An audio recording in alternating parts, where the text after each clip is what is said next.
안녕하세요. 해비학 교실의 김 교수입니다. 지난주에 드라마 최악의 학 결말이 공개됐습니다. 이 드라마의 애청자였던 저는 다른 분들보다 조금 늦게 마지막 에피소드들을 몰아봤습니다. 그렇게 결말을 확인했고 지난 며칠간 깊은 여운에 잠겨 있었습니다. 이 드라마에 관해서 하고 싶은 말이 많지만 결론부터 말씀드리면 저는 최악의 학이 한국 누아르 드라마 중 손에 꼽히는 명작이라고 생각합니다. 언더커버물로서 치밀하게 짜여진 각본과 경쾌하고 스타일리시한 연출, 미묘한 감정선을 세심하게 표현해준 배우들의 열연이 있었고 무엇보다 언더커버 장르에서 강조할 수 있는 선과 악의 모호성이란 주제를 너무나도 잘 표현했다고 생각하기 때문입니다. 이 드라마는 모든 에피소드에서 영화처럼 박진감 넘치는 이야기를 선보였습니다. 그 과정에서 두 주인공의 믿음과 불신이 반복되며 둘의 내적 갈등이 풍선처럼 부풀어 올랐습니다. 그리고 결국 마지막 화인 12화에서 그들의 내적 갈등이 뻥 터지며 두 사람을 최악의 악인 상황으로 내몰았습니다. 어찌 보면 이 드라마의 제목인 최악의 악은 누구 한 명을 지칭하는 것이 아니라 일련의 일로 최악의 결말을 맞이한 악인들 전체를 아우르는 것으로 여겨집니다.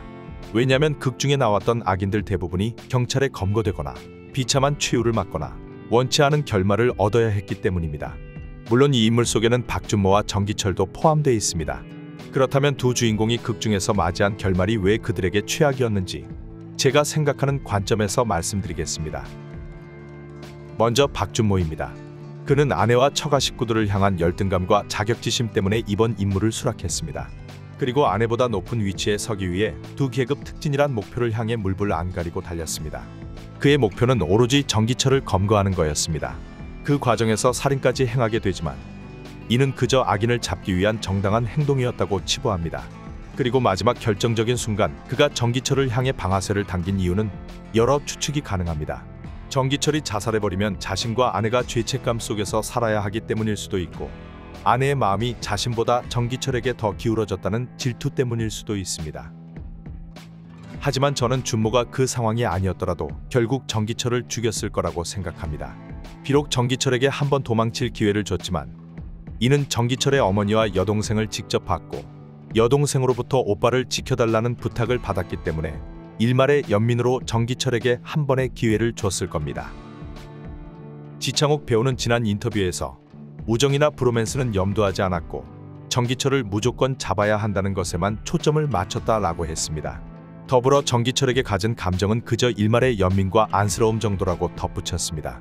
이 말을 참고해보면 박준모는 비록 정기철을 한번 풀어줬지만 곧 다시 붙잡아서 이번 수사를 끝내겠다는 마음이 강했을 겁니다.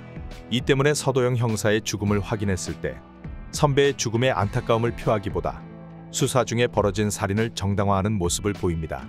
왜냐면 자신도 필요시 정기철을 죽여서라도 이 수사를 매듭짓겠다고 생각했을 테니까요. 결국 준모는 자신과 아내를 직접 찾아온 정기철을 향해 총을 쏩니다. 그리고 기다렸다는 듯이 검사에게 전화를 겁니다. 이 모습을 통해 아내인 유희정은 준모가 완전히 변했다는 걸 다시금 깨닫습니다. 돌이켜보면 준모가 잠복 수사에 임한 이유는 아내와 처가의 인정을 얻기 위해서였습니다.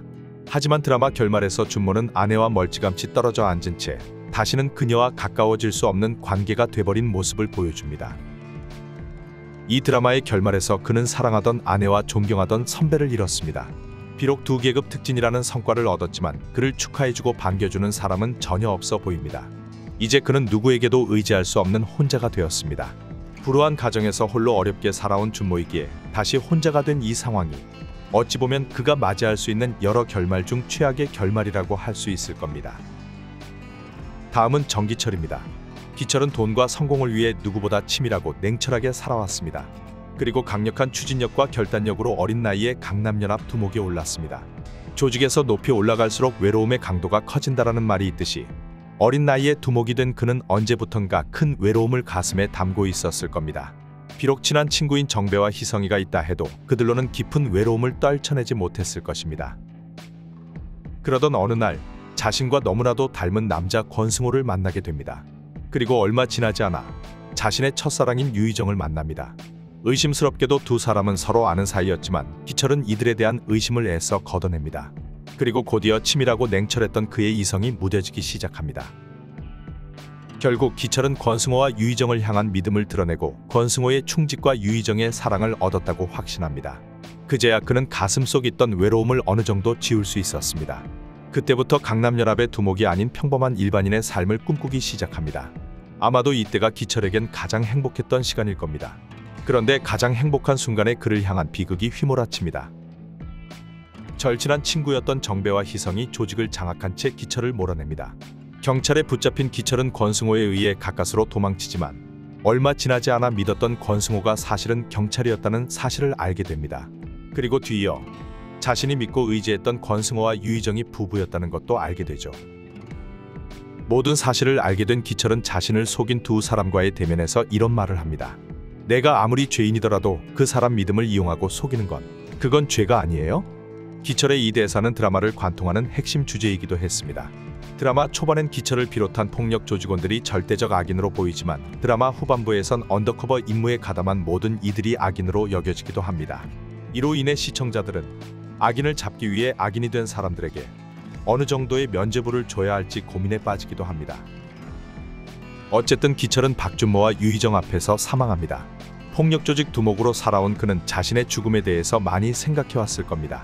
다른 조직과의 전쟁에서 숨을 거두거나 등을 돌린 조직원에게 살해되거나 등등 이러한 죽음을 떠올리며 항상 경계를 늦추지 않았을 것입니다. 반면 자신이 가장 믿었던 사람의 배신으로 자살을 선택하게 될 거라곤 전혀 생각하지 못했을 겁니다. 그럼에도 그는 자살을 선택할 수밖에 없었습니다. 조직원들이 모두 등을 돌린 상황에서 기철이 의지할 수 있는 인물은 박준모와 유희정뿐이었습니다.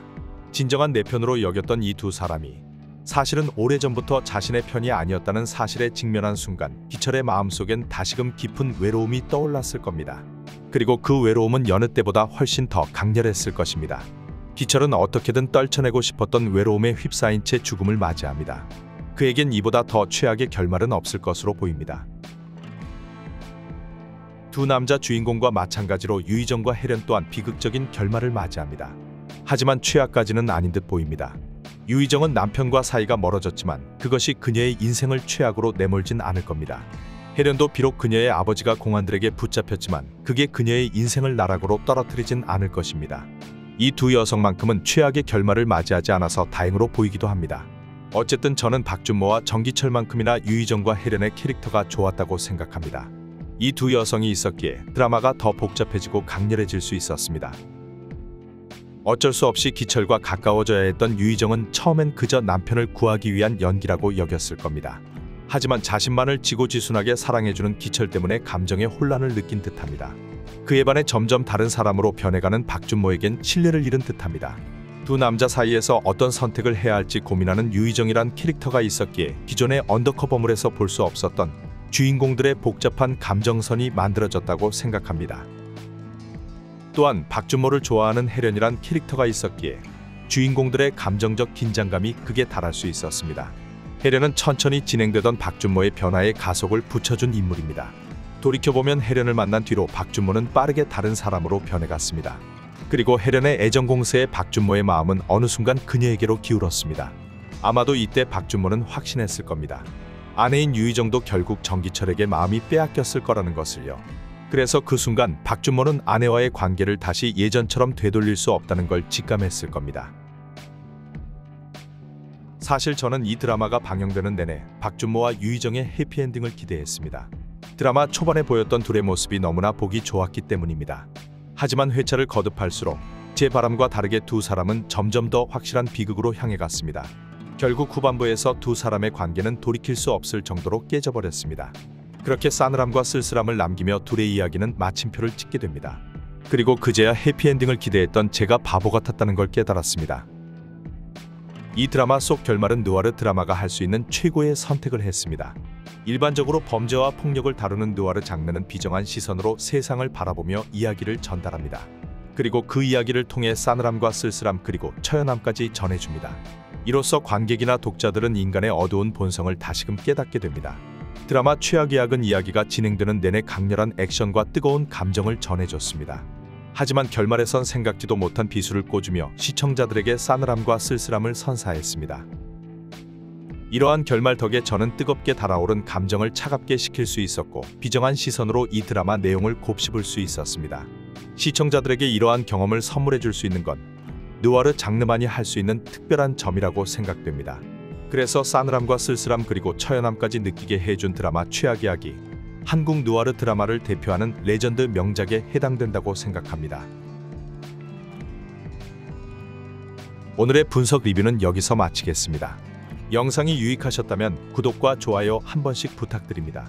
앞으로 더 신박하고 유익한 리뷰로 돌아오겠습니다. 끝까지 시청해주셔서 감사합니다. 해비학 교실의 김 교수였습니다.